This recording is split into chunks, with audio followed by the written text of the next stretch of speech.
Goddamn banks. Like the housing crisis, financial meltdown, credit crunch, and taxpayer bailouts. My marriage problem started with the damn bank. Okay, to be totally honest, it was not completely the bank's fault, but it sure as hell started with a phone call from the bank. Hello, this is Andrew from your Megabank credit card early fraud warning department. How are you today? Andrew from Megabank? It sounded more like Apu from the Simpsons TV show Quickmart. I am doing well, Andrew from Megabank. How are things in New Delhi? I replied. In fact, I was not doing well, but standing in my living room with a towel wrapped around my waist and dripping water all over the carpet, having stepped out of the shower. Very good, sir. We have noticed several unusual charges on your credit card. Do you have the card in your possession? I wandered into the bedroom and grabbed my wallet off the dresser. Yes, Andrew, the credit card is here. Okay, sir, can you take a moment to go over some recent transactions with me? Yeah, sure, Andrew, let's have at them, I said. After a few minutes to verify it was me, Andrew started to rattle off charges. Sir, the most recent one is for 2 tickets to the Yugoslavian Lawn Bowling Championship Club seating. After that it was obvious my credit card info had been hacked, stolen, whatever, and the thief was having a grand old time with it. After more talking, my current credit card was canceled and Andrew from Megabank promised a new card would be in the mail tomorrow. In the meantime, I needed to review my statement and advise of any charges that were not mine or my wife. My wife of 7 years, Amy, was working at the bakery. We both did. Yeah, I know all the jokes about how we are rolling in dough and must take home a lot of bread. Haha, we have pretty much heard them all. I was working the night shift while going to school during the day. Our bakery was a small regional operation, but the owner was old school and liked to hire within the ranks. Last year, he had called both Amy and I into his office after I had been turned down again for a management office position. Bill, Amy, the owner said after we had sat down, you are both smart young people, and I want employees like you on my team. Workers who know the business from the floor up, not some damn grad school MBAs who don't know whole wheat from grain, telling me how to run my business. He came around and sat on the corner of his desk in front of us. However, everyone knows I had to take money from them damn vulture capitalists to expand. Them bastards want everyone in the front office to have a degree. Amy and I both looked at each other. We had graduated high school only. I knew Amy had barely squeaked by. I could have gotten a scholarship, but we were young and in love and had gotten married 7 years ago, right after graduation. Amy spoke first. But we have both been working here since we were 16. Shouldn't that count for something? The owner just waved his hand. Damn straight it should. I could push the issue, but I want to groom you two to become decision makers, not just transfer you from the floor to some place in the office where them damn vultures would never let you move up. He then walked back around his desk and sat down.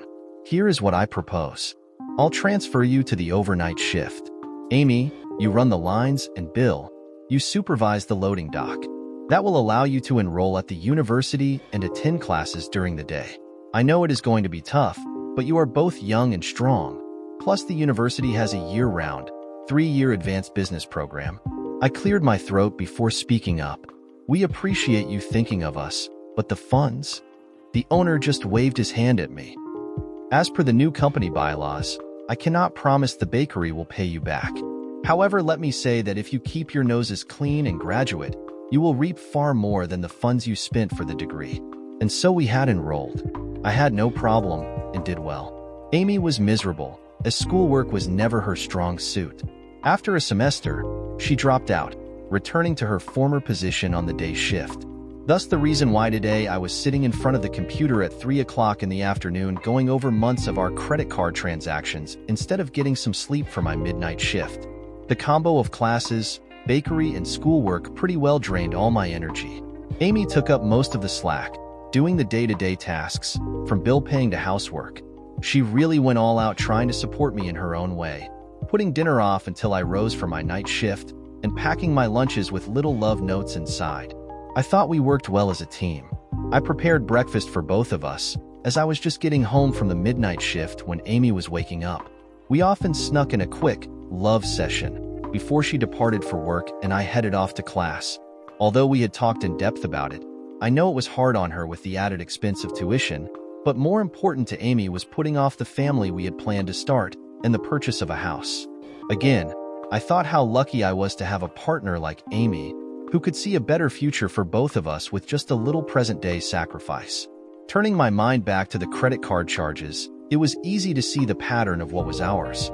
The normal gasoline purchases, grocery store bills, hardware and department costs, etc. The only charge I could not recall was a 5-month-old $149 fee from a vendor IMDb. Who the heck is IMDb? I thought. Then I did what everyone does when they have a question. I did a Google search. I got a laugh when I saw the results. IMDb was a website ashleymadison.com. The website was for matching married people looking to have an affair. Life is short. Have an affair, was their motto. Haha, I chuckled. Seems like our little credit card hacker was looking for some married nookie. The website hooking up married people who wanted to cheat had me shaking my head in amazement. Not that a spouse would cheat, but that someone had thought of a way, besides divorce attorneys, to make money off affairs. My God, I thought. I guess the old saying there is profit in everything if you look hard enough is true. That night over dinner I told Amy about the credit card being canceled and new ones to arrive. Damn, Bill, Amy exclaimed. How did this happen? I know we are always careful with our credit card. I just shrugged. You can only do so much. Once you give out your card or card number to any merchant, anyone along the chain can use it. I mean, we are not liable for any of the bogus charges, but in the end, we all suffer as everyone raises prices to cover the loss. Scumsuckers, Amy spat. I'll go over our bills to make sure we do not pay for anything not ours. Already did. I started to tell Amy about our horny credit card hacker and the IMDb or cheating website charge. Oh, I got a good one for you, Amy. Let me tell you about this one charge. It's IMDb? Amy interrupted, waving her napkin at me. IMDb? Yes, Bill, that one is mine. It's a fabric store for some curtains I bought. Alarm bells started to ring as I twisted around to survey the curtains behind us. Amy, when did you change the curtains? They look the same to me. Amy's face got flushed as she glanced away. I changed my mind, Bill, before I put them up and brought the curtains back. We were supposed to get a refund. Let me contact IMDb tomorrow. Dropping my fork on the plate, I felt sick. Bill, are you okay? Amy asked, now looking at me. Your face is all white. Maybe you should call in sick tonight? I can stay home tomorrow and take care of you. I rose from the table and tried to hide my feelings. No, Amy, you have done enough. I have to go. I was useless at work that night. Luckily, my crew knew their job and needed only minimum supervision. Normally, this was a good thing and allowed me to get some schoolwork done. Now the extra time just had me dwelling on this information about Amy. Damn, was Amy cheating? I thought. Who the hell signs up for an affair, like choosing a toaster off eBay? I threw away the lunch she had packed me in the trash. Amy's included note, love you, Bill. Can't wait until morning, with its O's and X's had a small hand-drawn heart. I used to look forward to these little letters. Now the writing just seemed to mock me. For the first time, I did not go home after work to have breakfast or a love session with Amy. I headed right to the university campus, killing time before my first class. Amy rang my cell phone a half a dozen times, even sending me few texts asking how I was feeling. I did not return her calls. However, I did text back that I was going to the library, then shut my phone off. Students at the university can be divided into 3 groups. The first is the working students. Some older, like myself, going back to school, and other younger people that are attending classes between minimum wage jobs. We were easy to spot by our sleep-deprived faces. Next was the majority of kids right out of high school. This group lived in the dorms, pledged sororities and fraternities, got involved in school activities, etc. For a lot of them, this was their first time away from home, and some treated it as an extended vacation paid for by mommy and daddy. Then there were the military vets. They were about the same age as their sorority and frat counterparts, but were light years away in attitude and had a maturity level far beyond their years. The tall, pock-marked faced boy who spoke with a southern drawl so slow you thought he was mentally retarded? His speech hit a razor-sharp mind that spent 2 tours disarming or disposing IEDs. The little pixie-sized, ponytailed blonde girl that looked like she belonged on the cheerleading squad? You never would have guessed she had a dozen confirmed kills. Nicknamed Dead-Eye Jane, she had lost an eye during a convoy ambush, but still manned the twin 50 calories. Jane used Ma Duce to put the ambushers' dicks in the dirt. These veterans of Iraq and Afghanistan had earned their various GI and other government aid with sweat and blood. They did not tolerate either students or teachers wasting their time. Disciplined, they stuck together, and they were an outspoken bunch, as I found out my first year when I met my partner for my organic chemistry class. Ileana was tall, almost 6 foot, skinny as a rail, with flaming red hair. I was sitting at my assigned lab station when she came up, dressed in a t-shirt with an Air Force logo. She stuck out her hand. "Hi, I'm Rose, your lab partner. Everyone calls me Ileana." Hi, Rose. I mean Ileana," I said, shaking her hand. "My name is Bill and I'm Catholic. Does that count? Or get me extra points?" Ileana just grinned. "Pleased to meet you, Bill. I just wanted to make sure we won't have any problems. If so, we can get reassigned right now. No problem on my end." Why do they call you Ileana?" I asked. Ileana took a seat on the stool and organized her books at our station. She then took her fist and pounded on her left thigh. It made an odd clunk sound. "Got a fake leg," Ileana said matter-of-factly. "So, Ilena to the left. Get it?" I was so shocked I didn't know what to say. Fortunately, Ileana saved me. "Don't worry, Bill, I hate that politically correct bullshit. Besides, it's not like I was some hero." Motor round hit the mess hall, took my leg, and messed up a perfectly good sub sandwich. Again, I was saved as the instructor came in, and we spent the rest of the class going over rules of the lab, tests, what to expect, and safety. As always, there were a few jackasses in the class. This time it was some overgrown bozo with a couple of his buddies. The idiot still was wearing his high school leather jacket, as if anyone cared anymore. He and his buddies kept making fart noises, generally disrupting the class. This earned them laser-like stares from some of the vets. Letterboy and his pals just thought they were too funny. As Ileana and I were walking out of lab, she had her head down and bumped into Letterboy out in the hall. Letterboy spun around. "Watch where you are going, bitch," he spat at Ileana. Ileana just looked coolly at him. "Sorry, it was an accident, Tinkerbell. No need to get your panties in a wad." Letterboy's face got red for a moment. Turning to his buddies, he said, "This bitch ain't got no jugs. Bet she is a dyke." Letterboy then faced Ileana again. "What about it, carpet muncher? Ever been mistaken for a man?" Letterboy's cronies hooted in laughter. Ileana tilted her head before replying. "Nope, I've never been mistaken for a man. How about you? Anyone ever mistake you for a man?" Letterboy's face got real red this time as he took a step toward Ileana. "Think you're tough, bitch? I'm gonna kick your bum." My heart was really pounding. I wanted to step in or back Ileana up, but the last fight I had been in was with my brother when we were 6 years old, fighting over the last slice of pizza. I saw some movement behind Letterboy's friends, so I took a breath, stepping in between Letterboy and Ileana. Addressing Letterboy, I said, "There are 4 of you and 2 of us. It's not a fair match." Pausing for effect, I continued, "You need to go get more guys." Letterboy turned even darker red as he gestured behind him without turning around. "What, gal pal? You think you can take on all 4 of us?" I shrugged before answering, "We'll never know, because 3 of you left." Letterboy spun around to see his 3 friends had vanished. However, facing him were over a half-dozen of the vets. Standing shoulder to shoulder, every hand seemed to be holding a sharp or blunt instrument. A short, broad-shouldered guy with a muscular build and USMC t-shirt was in the center of the group. One side of his face was a mass of molten scars that ran into his crew-cut hair. In a voice that came right off the parade ground, I heard him bark, "Former Airman Ileana, do you need assistance?" I saw him raise his arm that had a metal attachment in place of the hand. He pointed the metal appendage at Letterboy. "Is this civilian causing you issues?"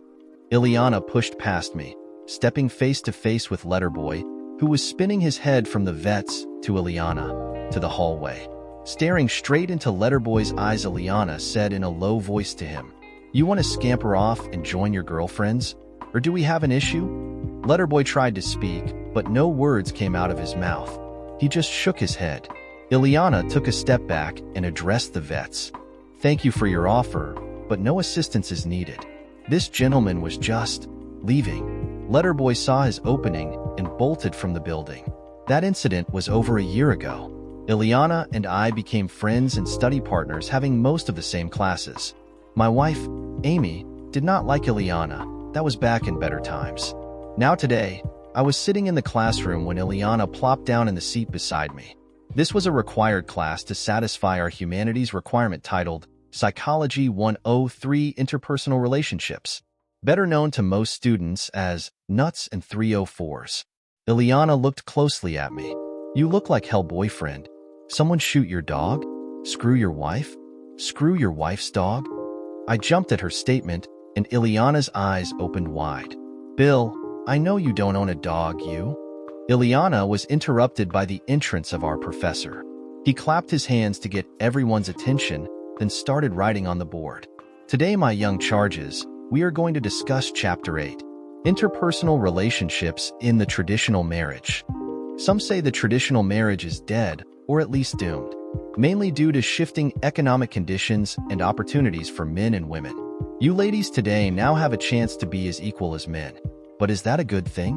Will the hookup, culture, infidelity, or need for marriage? Many social scientists think so. He turned back to the board to write some names. These social scientists are not alone in their thinking.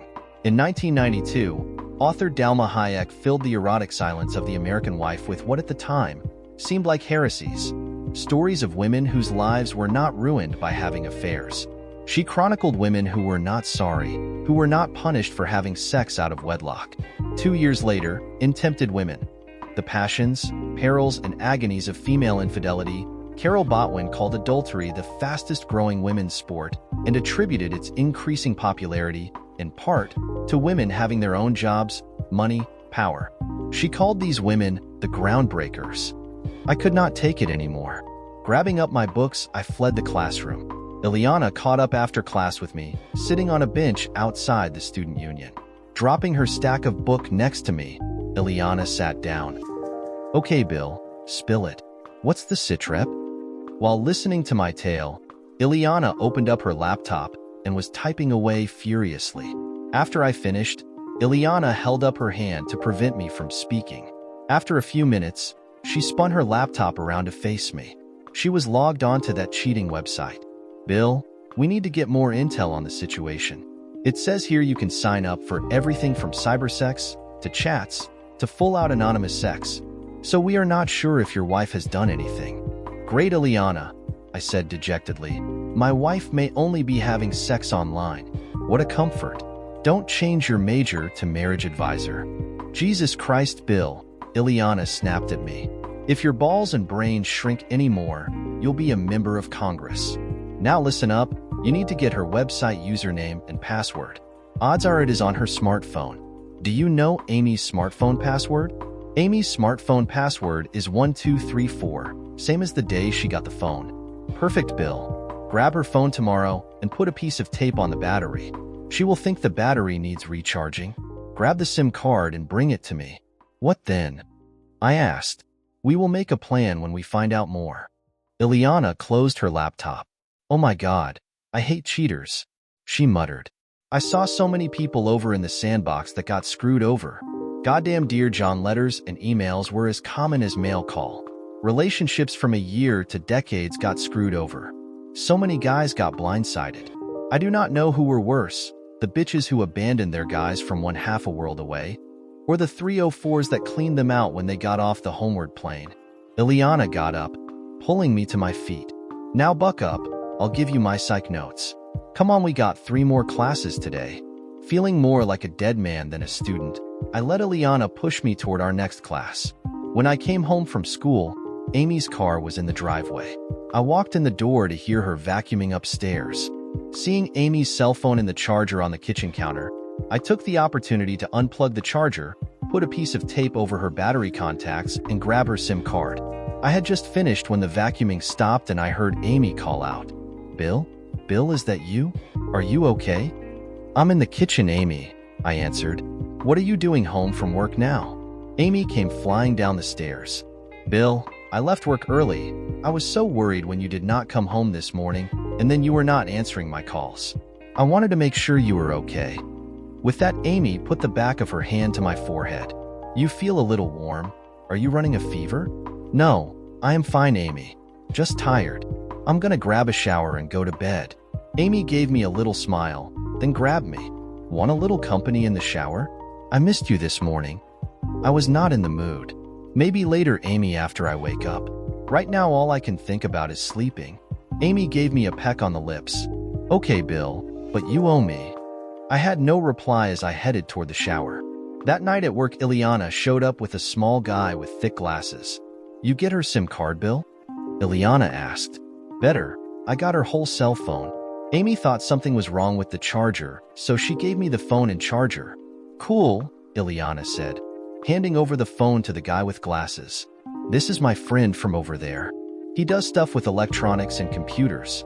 The guy with glasses just grinned as he put Amy's SIM card into some sort of reader, then attached a connector to Amy's cell phone.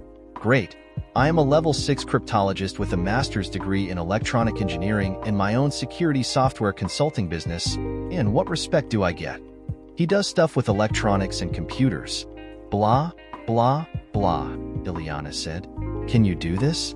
Or are you just bragging, so I'll introduce you to that cute dancer at the university?"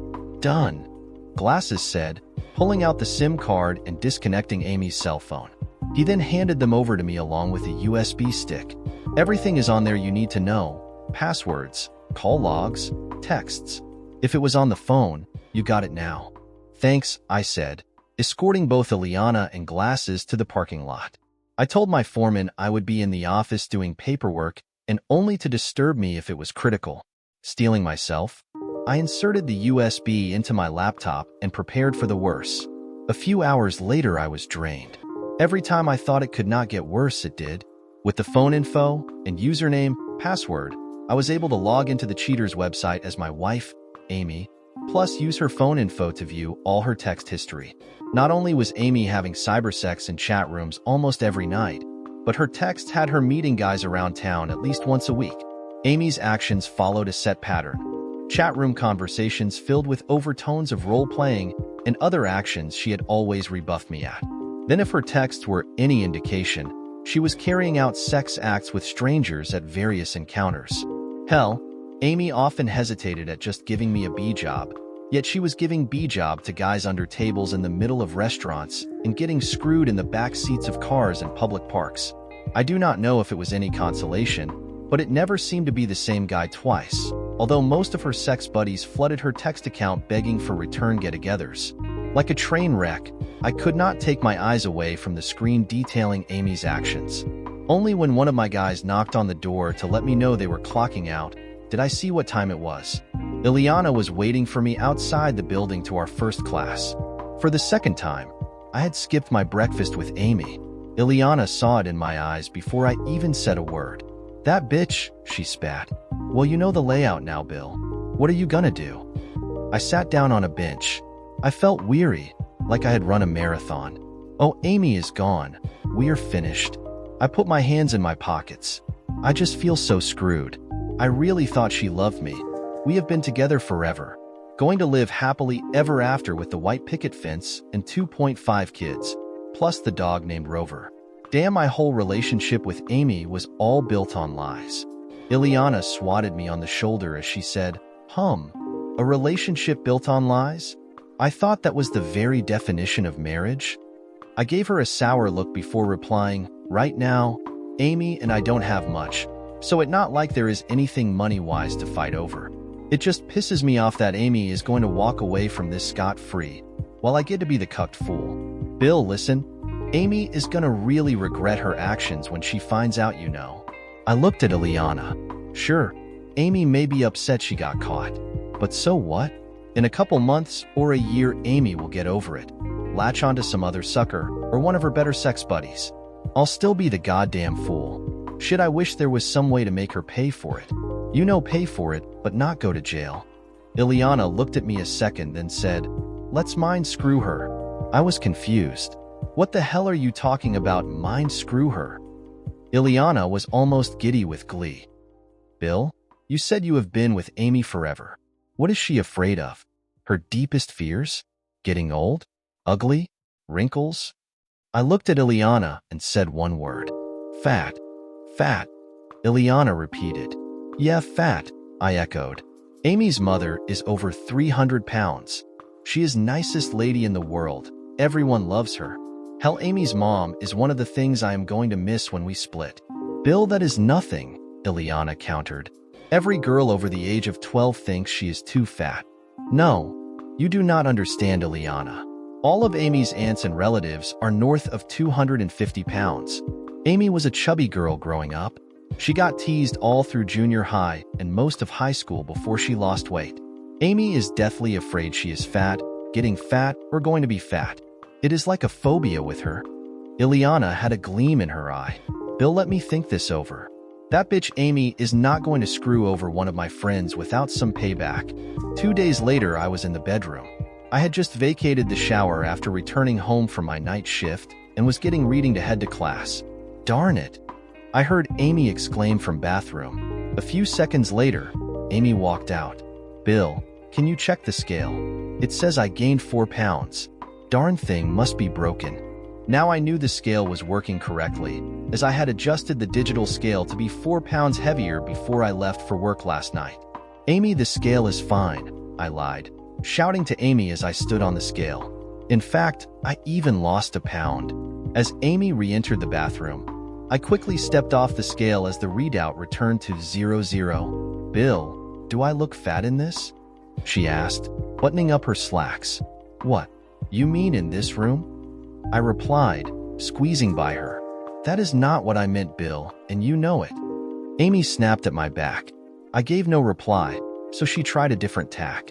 Standing in the bathroom door, Amy undid her bra. She knew I liked her beasts. You don't think I am getting fat, do you, Bill? Normally, this was my cue to compliment her and get some sex in return, but not this time. I just shrugged after glancing up at her. Amy, a few pounds just means there is more of you for me to hold. That was not the answer she was looking for. Amy hooked her bra closed and stormed into the bathroom, slamming the door. I grinned inside as I put on my shoes. Let the games begin, I thought to myself. And so it went the rest of the first week, Amy fishing for compliments, while I deftly reflected them with replies that hinted she was looking heavier. The hassle of switching cartons, replacing her skim milk with heavy cream, low-fat margarine with high-calorie butter, etc. was a pain, but was worth it as the extra calories made her feel bloated. Amy complained about feeling slow and lacking energy.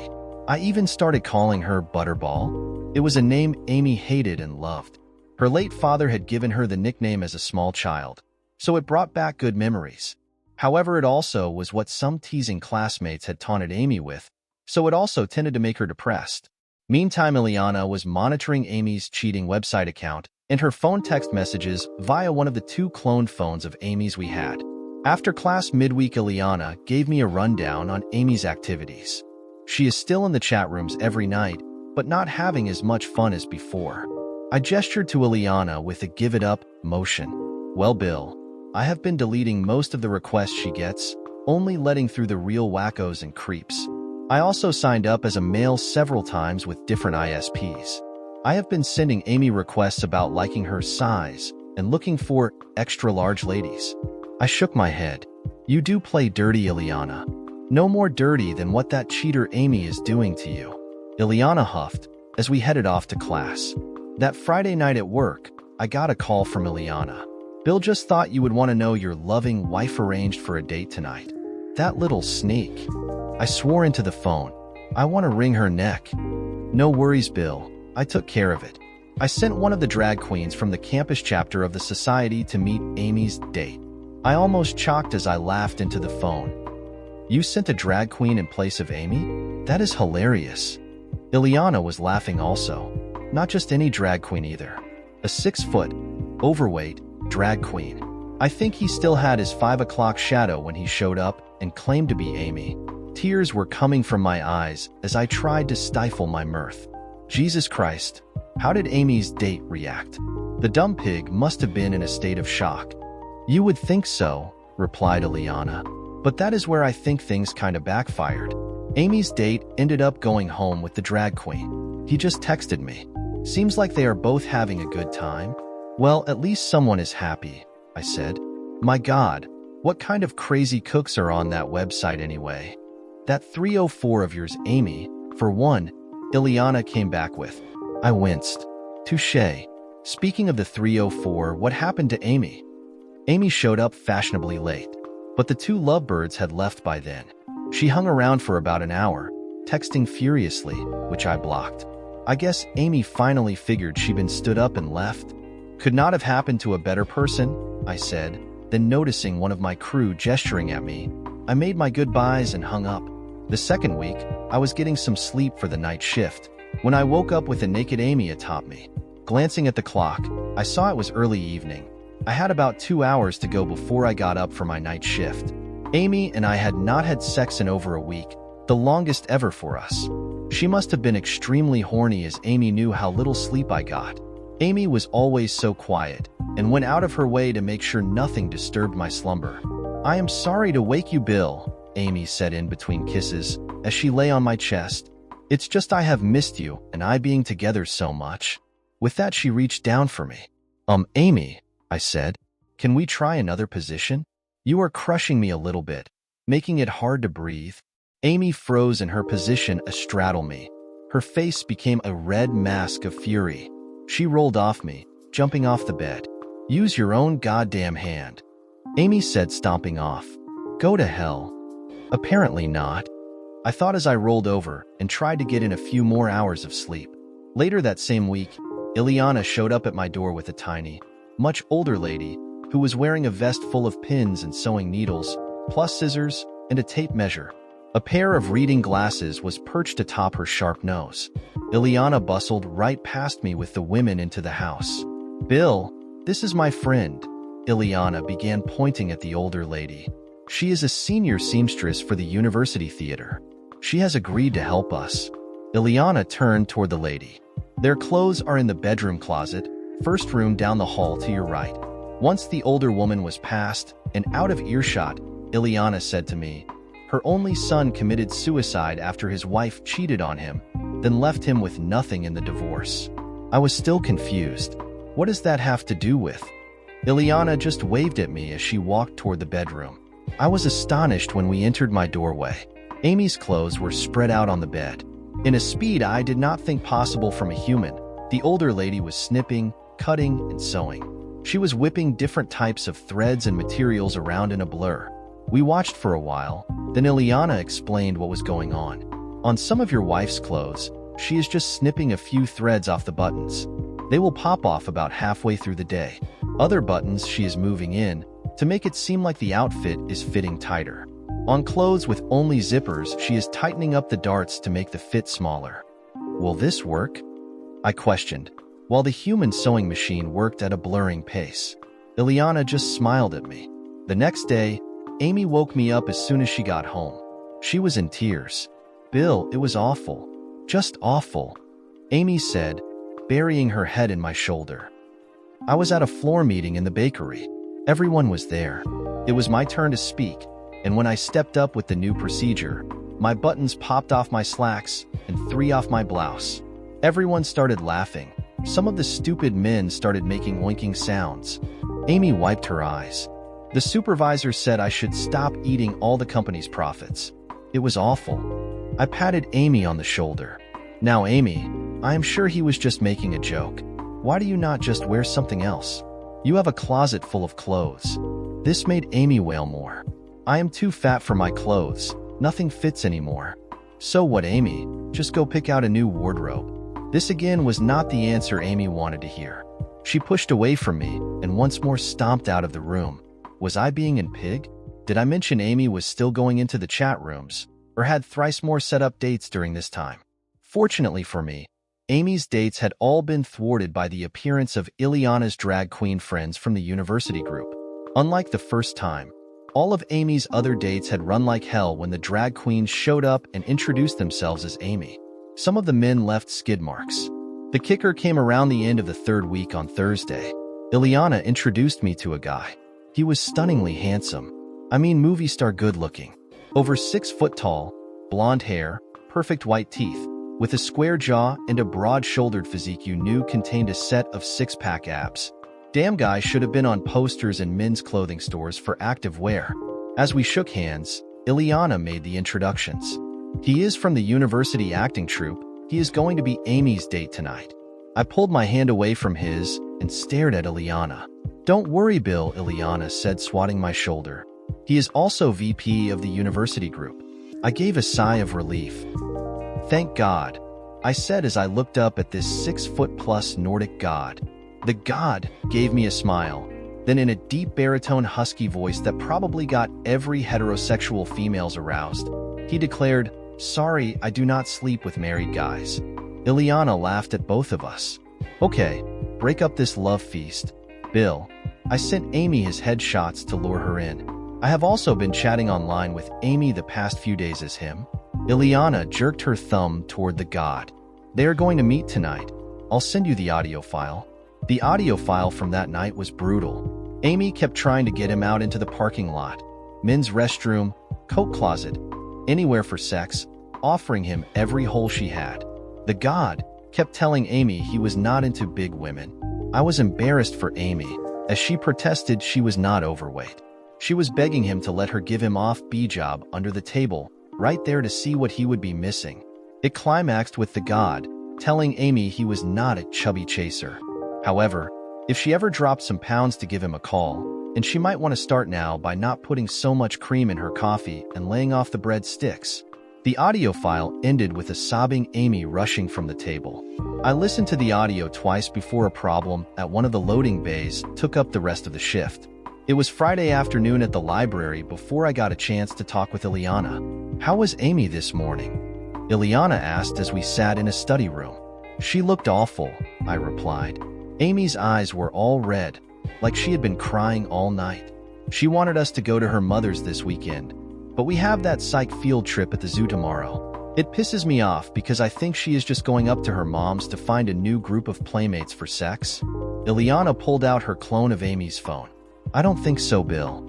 I was going over Amy's calls and texts waiting for you. They are all to her mom's number. Judging from the texts, her mom has a whole weekend lined up of baking and shopping. Real mother-daughter bonding time. I gave a derisive snort of disbelief. Ileana shook her head. Amy is licking her wounds after last night. We all want to go home to mommy when things get tough. I waved my hand. Okay, let's forget about her and get some ideas on this English comp paper. What is the topic we were given to dissect again? Ileana looked down at her smartphone and started writing on the whiteboard. It is define and dissect this phrase with examples and content. Act like a man of thinking. Think like a man of action. That's easy, I snorted. It means don't do squat. Ileana turned toward me. Okay, Yoda, defend your statement. Listen, Ileana, thinking men don't do shit. So if you act like a man of thinking, you will be frozen in place. On the other side, if you think like a man of action, you will be doing just that, thinking and doing less than squat. Ergo, this statement means, do not do anything. Bill, you could not be more wrong. How on earth do you keep walking around and not bump into walls with your head so far up your bum? Ileana said. The term, think like a man of action, requires a plan that is real world, not some pie-in-the-sky bullshit. The second part, act like a man of thinking, means not going in guns blazing without a plan. A correlation can be made with the old saying, if you fail to plan, you plan to fail. I shook my head and disagreed. So we spent better part of an hour arguing and going back and forth. Finally, Ileana said, I need a smoke. Let's go outside. You can't smoke on campus, I stated, following Ileana to a fire door exit in the back of the library. I survived a motor round attack. I don't think a cigarette is going to kill me. Come on, I know this fire door alarm doesn't work. Sensor's been shot since the beginning of last semester. Exiting the fire door, we were standing outside the back of the library. Walking, we were sandwiched between a dumpster for cardboard and the huge noisy air handlers. Ileana dug into the massive purse that all women carry, rooting around for her pack of cigarettes. Lighting up, she turned to me as I pantomimed exaggerated motions of waving the smoke away and coughing. Ileana made a face. Oh, get a life, Bill. This is one of the few places on campus that does not have security cameras. I rolled my eyes before replying. You do know the whole university is a smoke-free zone. Ileana took a big drag then answered, "What are you gonna do, Bill? Report me to the campus tobacco Nazis for giving cancer to trees?" I was forming my snappy comeback when suddenly I was startled as Letterboy appeared from behind the dumpster, holding a baseball bat over his shoulder. Letterboy swinging the bat in an easy arc, the butt buddy and his toy. Ileana dropped her cigarette to the ground before stepping on the burning but with her shoe. "Back off, dumb shit," she said, hitching her purse up onto her shoulder. "Otherwise, I'm gonna stick that thing up your bum and turn you into a popsicle." Letterboy was unfazed as he said, "Where are your Rainbow Army playmates now, shithead?" He pointed the bat at us. "I have been waiting for this opportunity to get you freaks alone for over a year." Letterboy then took a step forward, crouching into a coiled batting stance, getting ready to swing. Reaching back into my years of playground altercations, I pointed behind Letterboy and yelled, "Look over there."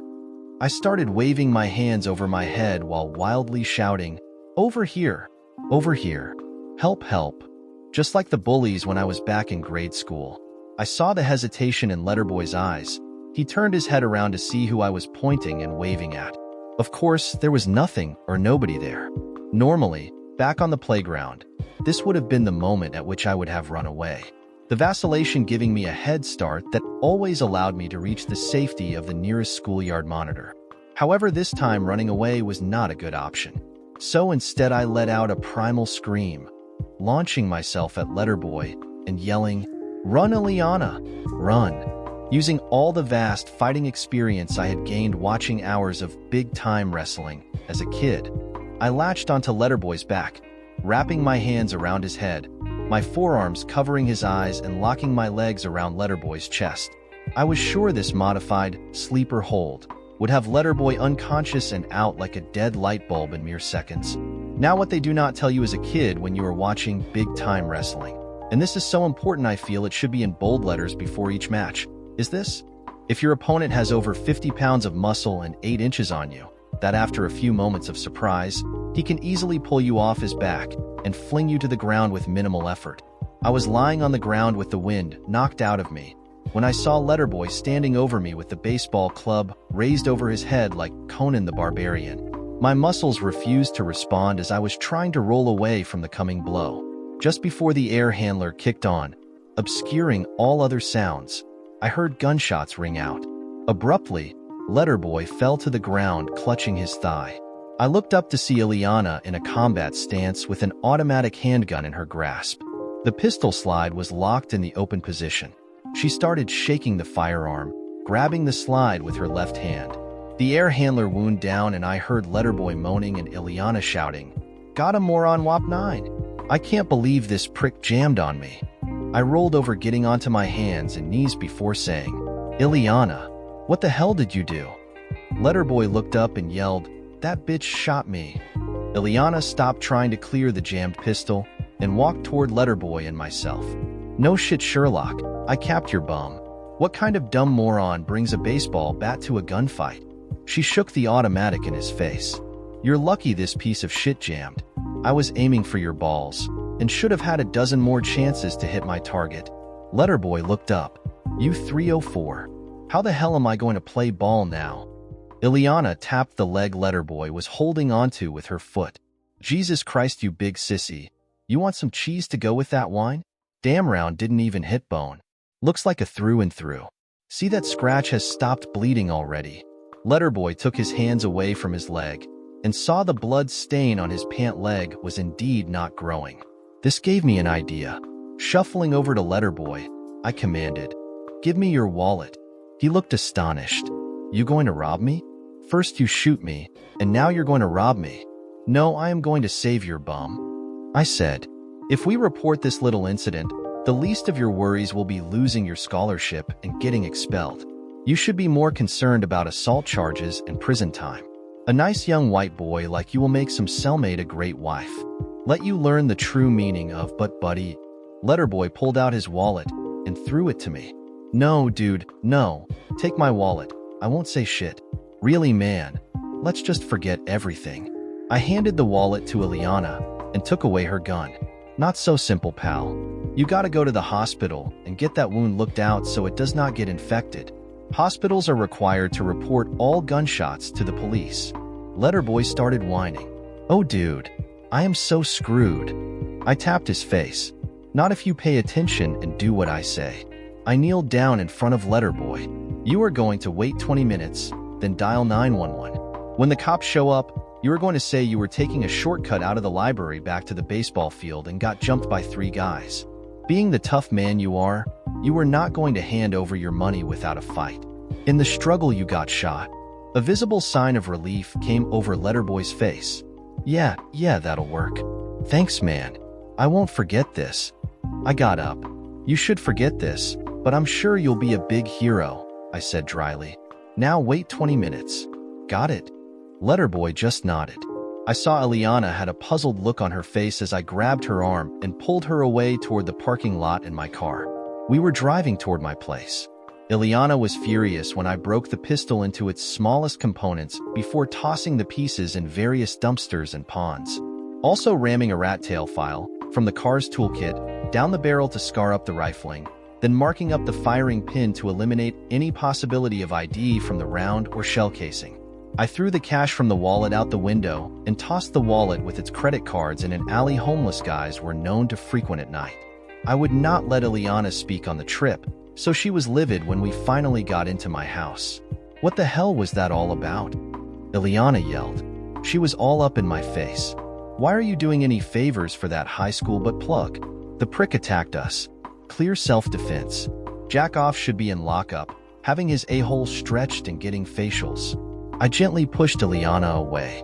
Eliana, remember why you told me you came to this state after getting out of the service and physical rehab? She pointed her finger at me.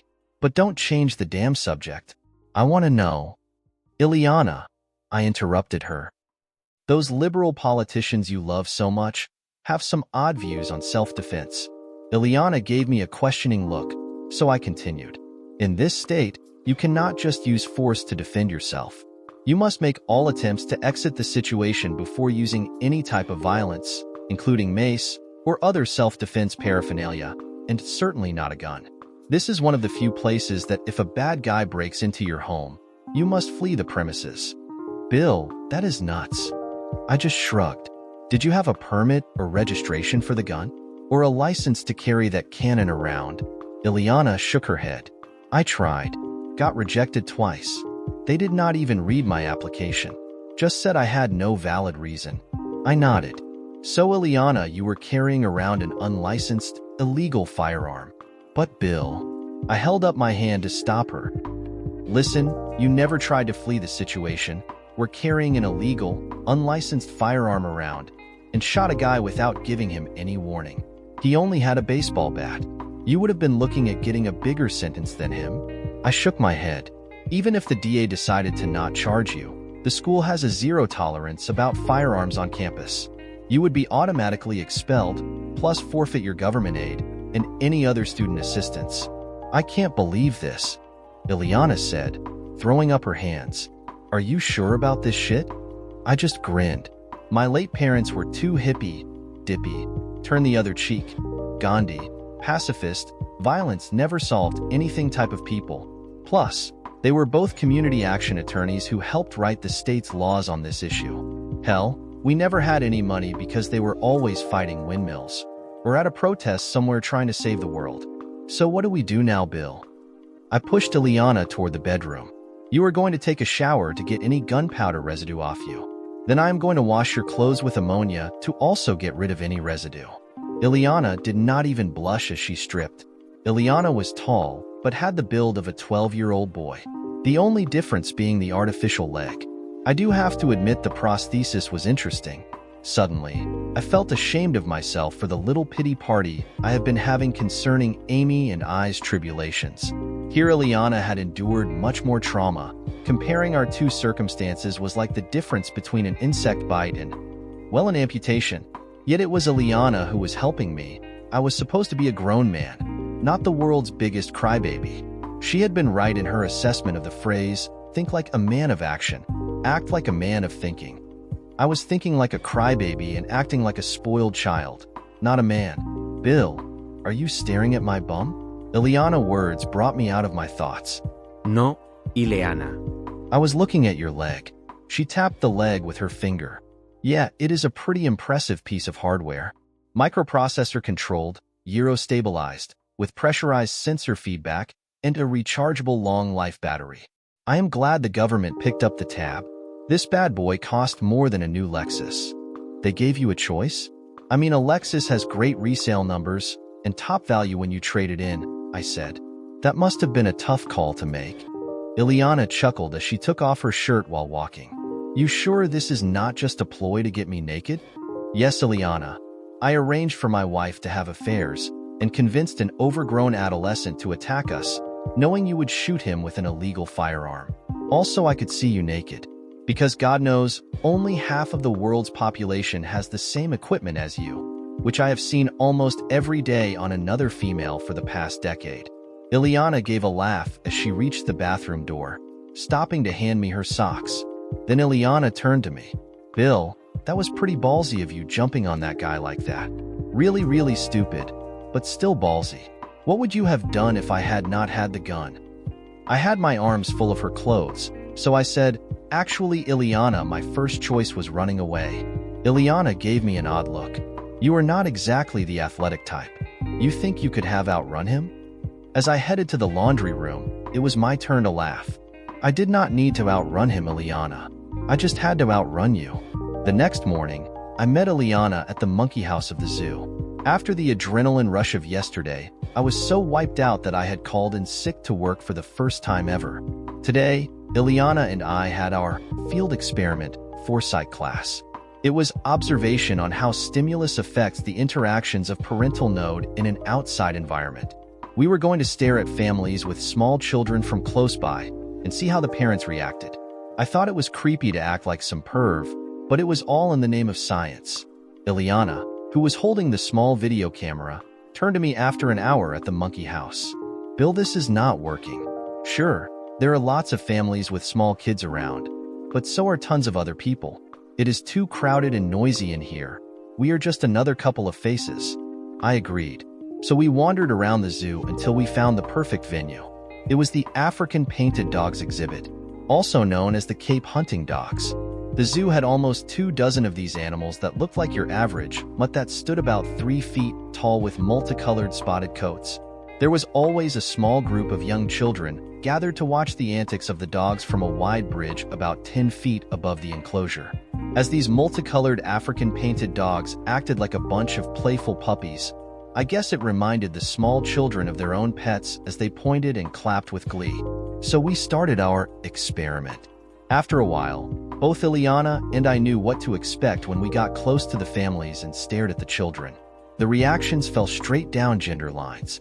If Ileana did the staring, both mother and father would smile back, displaying their kids like proud parents.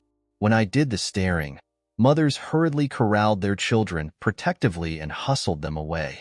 All the fathers puffed up like peacocks, most standing defensively in front of their clan. More than a few challenged me aggressively with statements that basically all said, "What the hell are you looking at, shithead?" Fortunately, Ileana came to my aid and was able to explain and calm down the more hostile men. After a few hours, we were taking a break eating some snacks from the concession stand while watching the African painted dogs' antics. Ileana, I'm done, I said, throwing the wrappings into the wire trash container next to us. Ileana glanced at her watch. We still have a few hours left. I think we need at least a dozen more observations to get a good sampling for our presentations. No, Ileana, I mean, I am done with this Amy thing. Remember the topic we have for that English comp paper? Sure, Ileana replied. Think like a man of action. Act like a man of thinking. Yeah, well, you were right, and I have been doing the opposite of think like a man of action. Act like a man of thinking. I've been wasting all my time thinking about actions against Amy. It is a waste of both our actions and thinking. I looked at Ileana. I am sorry I got you involved, but now I can see I need to move on with my life. Think about what actions can give me what I want. Ileana tossed her juice box into the trash can before replying. No worries, Bill. It is your call. A bit of a shame, though. I had some real hurt lined up for your wife, Amy. I shook my head. Remind me never to cross you or any of your friends. So thanks, but you can save your evil plans for world domination. That is next semester, Bill, Ileana said with a smile before turning serious. What do you want? What are you going to do? I swept my arms toward the nearby small crowd of parents with their children. That is what I want. A normal family, wife, kids, grandparents, the whole works. Ileana followed my hand to a young mother about our age, with an older woman, probably the grandmother, trying to hoist up a wriggling toddler up to get a better view of the African-painted dogs. Better be careful, Ileana muttered toward the mom, grandparent, and child. Damn kid is going to fall down and get hurt. Suddenly, in the blink of an eye, the toddler grabbed onto railing ledge.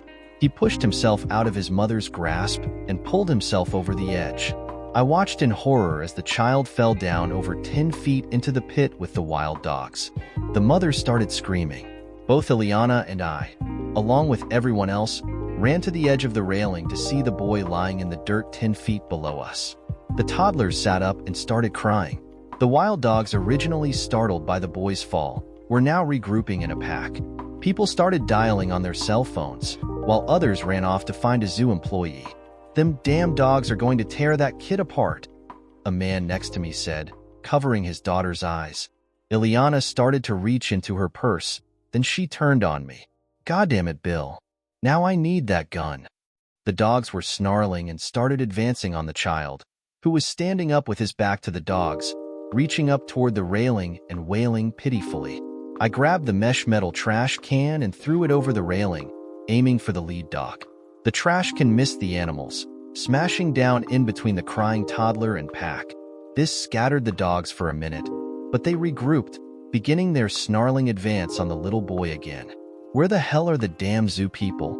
Ileana spat, spinning around and looking past the bridge. The lead dog was a mere few feet away from the boy now. Damn it, I thought, hoisting myself onto the railing edge. Ileana grabbed my pant leg. What the hell do you think you're doing? I shook off her grip. No time to think, Ileana. Time for action. That said, I vaulting over the railing. Ileana was swearing like a drill sergeant as I fell toward the sound of a child's scream and snarling dogs. When I was little, my mom, in her mantra of no violent movies, rented us the VHS tape of Mary Poppins to watch. While my brother and I did not enjoy the song and dance numbers, we were enthralled with how Mary Poppins was able to float from the sky just using her umbrella. The next day, my brother and I stole my dad's best umbrellas and climbed out the attic window of our 2-story home, onto the roof of the house. We both jumped at the same time. As you can guess, we did not float gently to earth like the Julie Andrews character. Dad's umbrellas promptly turned inside out, leaving us as aerodynamic as dropped anvils in a Roadrunner cartoon. My brother got the worst of it, breaking his leg. I felt like my legs were broken and was limping around on badly twisted ankles for weeks. When I landed in the African-painted dog exhibit, that was exactly what it felt like, as not only did I drop over 10 feet onto the only non-grassy area in the whole place, but as I fell forward onto my hands and knees, I came face to muzzle with the lead dog. We stared at each other for a fraction of a second before he lunged forward, snapping at my face. I whipped my head sideways, and he only caught a piece of my ear. I pushed back onto my haunches, crossing my arms in front of my face to protect from another bite. I heard a sharp yelp from the lead dog and saw it back away. Suddenly, a sneaker struck the lead dog in his haunches, extracting another cry while backing him off some more. I looked up to see Ileana now heave her purse with both hands at the dog closest to me. "Back off, you mutts," she screamed, shaking her fist. Turning to the crowd, Ileana yelled, "Come on, you a-holes. Give him some cover." A moment later, the air was filled with an aerial bombardment of shoes, juice boxes, and baby bottles. I even saw a couple of cell phones and a stroller come crashing down as the crowd took Ileana's cue. The dog pack scattered under the assault. This gave me a chance to get to my feet and reach the crying toddler. The pain in my ankle slowed me down as I scooped up the kid into my arms and made for what looked like a door. The terrified child promptly bit me twice as I tried to make my way past the spotted canines. Unfortunately, the crowd ran out of things to throw and dogs began circling me like a pack of wild dogs. African painted dogs commonly take down large animals on the sub-Saharan plains. Thus, they evaded my kicks easily and were taking bigger and bigger chunks out of me, one even jumping up to latch onto my collar, ripping my shirt in half. I was spinning around and managed to protect the screaming toddler from getting bit, while not letting any of the dogs latch onto me too deeply. I'd give my left leg for a big stick, I thought, kicking wildly at the snapping horde. Then, like a prayer answered from heaven, a big stick dropped right in front of me. Well, not a big stick exactly, but close enough. It was a leg, Ileana's left leg to be precise. She had unstrapped her prosthesis and thrown it down to us as a weapon. I shifted the child to my left arm, who promptly bit me again, and grabbed Ileana's fake leg off the ground. Both swinging and stabbing away with my new stick, I was able to clear a path and make headway toward a door I hoped would get us out of this dog pound. After a few hits, the dogs were staying out of the range of the Ileana limb, only getting in a quick nibble off me. Using my new earned legroom, I fought my way to the door and pulled on the handle. Naturally, it was locked. Where the hell are the zoo people? I shouted up to the crowd. I felt my strength waning. Open the door, I yelled, feeling weak, as holding up the kid and keeping the dogs at bay was becoming impossible. Backing away from yet another snarling set of fangs, I almost tripped over the mesh metal trash can laying on its side. I tried to keep the trash can between me and the dogs, but the mutts were everywhere. I need a flamethrower, I thought, glancing up, but this time no flamethrower dropped from the heavens. Then it hit me: flamethrower, flames, fire, fire extinguisher. Where is the fire extinguisher? I quickly looked around and saw the regulation fire extinguisher by the door, but not before one of the pack gave me a gouge for my inattention. Stooping low, I heaved Ileana's leg like a big throwing star at the nearest group of canines. This backed them up, giving me enough time to set the toddler on the ground and slam the metal mesh trash can upside down over him. This encased the boy in a small metal enclosure. In one step, I yanked the fire extinguisher from the wall and pulled the pin. I felt multiple sets of sharp teeth sink into my back and stumbled to the ground. I tried to roll over while squeezing the two handles together. Come on, Fido, let's party, I yelled, turning the nozzle on them and unleashing the spray. Luckily, the fire extinguisher was the kind that gave out the big white cloud. The pack scattered in all directions, running away as fast as politicians from election day promises. Rolling over, I crawled in front of the metal trash can, protecting the kid. No longer able to stand, I pulled myself to a sitting position with my back against the trash can, guarding the screaming child. I pointed the fire extinguisher nozzle outward. I must have had a cut on my forehead because my vision was blurring with sweat or blood. Spraying the extinguisher in small spurts, in random directions, I muttered, "Come on, Rover, don't want to play fetch anymore?" Suddenly, the door behind me burst open.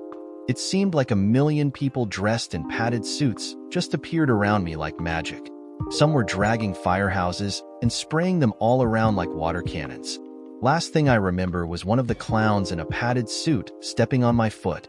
Act like a man of thinking. Think like a man of action, you dumbass, I pondered before passing out. I awoke in a hospital bed and started coughing. Ileana was sitting in a chair with a laptop. She put the laptop down, then gripped the chair sides to push herself up. It was the first time I had seen Ileana with only one leg. She hopped over to the dresser, pouring me a glass of water. As I drank, Ileana spoke. "You look like shit. How do you feel?" "I feel like shit, dog shit," I replied. "How is the kid?" Ileana shrugged. "He is fine, but really shook up. I gotta call his folks. They have been coming by here every 30 minutes. They made me promise to let them know when you were awake." She started punching buttons on her smartphone and then put it to her ear. "Hello? Yes, it's me, Ileana. I wanted to let you know the dumb man, dog whisper, is awake." There was a pause. "Okay, no problem." Ileana dropped the phone in her pocket before turning to me. "I have to tell you, Bill, that was without a doubt the single, most monumental, unbelievable, major league, spectacular act of stupidity I have ever seen. Who did you think you were? Dr. Goddamn Doolittle? Going to talk to the animals?"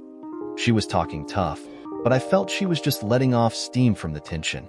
Ileana ran a hand through her fiery mane. You were so bloody when they put you in the ambulance. I thought for sure you were dead. I tried to give her my best grin. Maybe I was dead. I just got better. I saw her softening. Besides Ileana, when I die, I want to go like my grandfather did, peacefully in his sleep, not screaming like the passengers in his car. Ileana stared back at me, trying to keep a straight face. I bet you wish you hadn't thrown away my gun now, Bill. I could have done a hell of a lot more than just throw shoes at those pups. I sat up in bed and gave her a smile. Hell, Ileana, you with a gun scares me more than those damn dogs. You forget, I have seen you in action. You probably would have shot both me and the kid. I made a pretend pistol with my fingers. Now if it had been Dead-Eye Jane and her hand on the trigger, it would be a different story. Ileana gave an exaggerated look of shock. I knew it. You're lusting after that little one-eyed blonde pixie bimbo. I tried to shrug. Yeah, me and every other straight male on campus. Ileana smiled at me, so I knew we were all right. Don't forget the not straight women either. Sadly, I know Jane likes to play only with your team. Pity, such a waste. I tried to wave Ileana off, but she would not let the Jane comment go. Hell, I never saw that coming. Ileana paused. Of course, maybe Jane didn't either, at least from her left side. But hey, you might have a chance. You're a big shot hero now, made all the Sunday papers. She hopped over to grab her laptop off the dresser. Sunday? It's Sunday, Ileana? How long have I been here? Anyone contacted Amy? Ileana dropped her laptop on the bed. It is Sunday afternoon. You have been here since they wheeled you in Saturday.